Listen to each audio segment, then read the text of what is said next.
negotiations. CNN fake news. Are you willing to make a deal that does not include reopening the Strait of Hormuz, or is that now a top priority? I would say it's a very big priority because, see, that's one thing that's a little different than other things. We can bomb the hell out of them. We can knock them out for a loop. But to close the strait, all you need is one terrorist that somehow has a truck loaded with, because you can carry them in trucks, large trucks, a water mine, drop them in the water, and now you tell people that own ships that cost $1 billion to don't worry about the mine.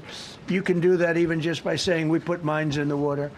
So it's not like the rest. We can knock out their military. We already have. We've knocked out their Navy. We've knocked out their Air Force completely. We've knocked out 158 ships in 3 days.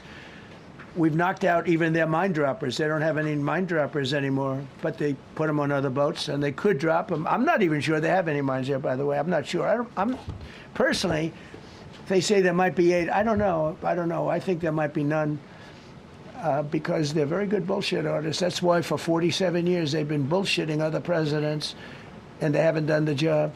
And people are living in hell. You live in that country, they're living in hell. No, I think that 47 years of this stuff is long enough. They're at the weakest point they've ever been.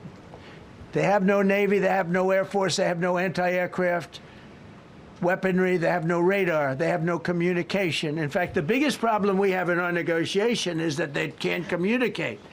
I said to Steve, what are they saying? Sir, they can't communicate. They have no method of communication. So we're communicating like they used to communicate 2,000 years ago with children, bringing a note back and forth. They have no communication.